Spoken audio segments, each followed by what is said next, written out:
Bonjour et bienvenue dans cette nouvelle vidéo dans laquelle je vais vous parler d'un point ultra important, et je vous en parle dans cette vidéo parce que ça fait plusieurs fois que j'ai des clients au téléphone, enfin des prospects au téléphone, qui me demandent de faire un audit sur leur site web, sur leur stratégie, pour maximiser leurs résultats, maximiser leurs performances, vendre plus.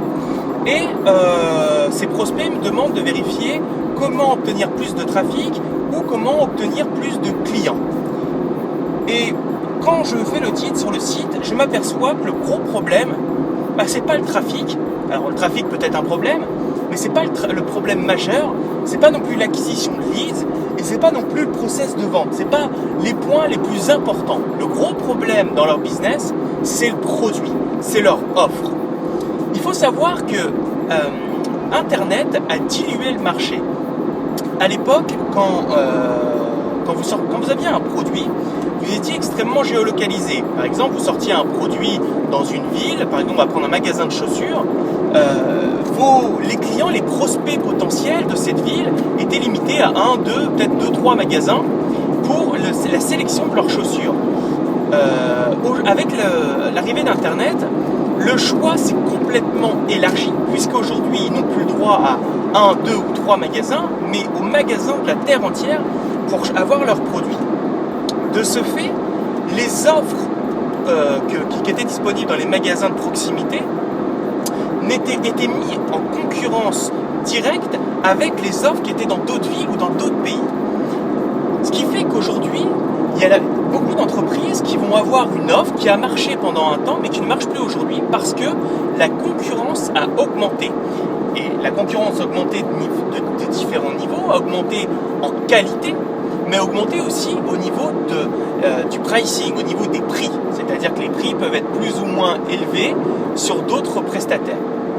Sur Internet, l'offre doit être massive, l'offre doit être irrésistible. Elle doit être irrésistible parce que chacun de vos visiteurs est à un seul clic de vos concurrents.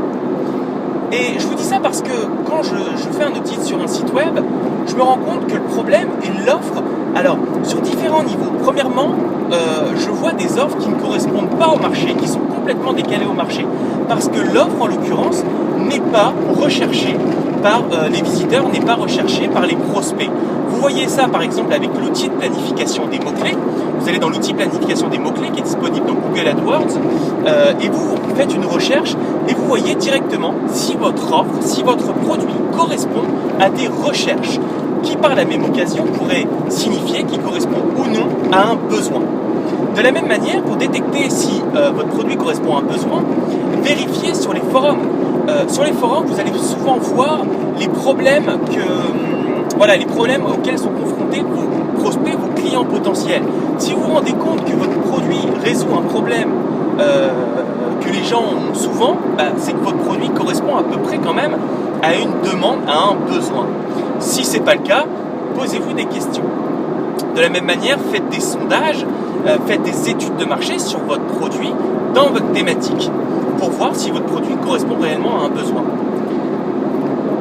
Un autre problème que je vois beaucoup sur l'offre, et ça c'est capital, c'est que l'offre d'un point de vue esthétique, d'un point de vue packaging, est complètement déstructurée. Moi je vois des offres qui, dans leur structure, qui dans la proposition paraît correspondre à un besoin, mais où les photos sont complètement moches, où l'argumentaire de vente est complètement bidon, où toutes les règles d'une page de vente ne sont pas respectées, les garanties, les preuves d'autorité, les preuves sociales, les témoignages, la promesse ne sont pas du tout respectés, et du coup l'offre n'est pas du tout irrésistible. Et vous pourriez avoir 5 milliards de visiteurs et 5 milliards de prospects ou de mails dans votre mailing list. Si l'offre ne se vend pas, elle ne se vendra pas plus avec des millions de visiteurs. Je finirai cette vidéo en disant que vous pouvez tester une offre. Vous pouvez tester une offre, par exemple, si vous avez une faible quantité de mails. Par exemple, vous avez une centaine de prospects dans votre mailing list. Envoyez le produit avec une offre. Si l'offre fait mouche, si l'offre semble intéresser, alors vous pouvez augmenter votre trafic. Alors là, vous pouvez augmenter le nombre de prospects. Puisque si l'offre se vend à un certain pourcentage, 1%, 2%, là vous pouvez augmenter tous les curseurs pour en vendre davantage. Voilà, c'était une courte vidéo sur un point qui paraît crucial. Ne vous lancez pas dans l'amélioration de votre trafic ou l'amélioration l'augmentation de votre base de données si votre produit ne se vend pas. Si votre produit ne se vend pas avec peu de visibilité, il ne se vendra toujours pas avec plus de visibilité. Voilà, c'est tout pour cette vidéo. Je vous remercie de m'avoir suivi. C'était Guillaume Grelet pour Business Antidote. À très bientôt. Au revoir.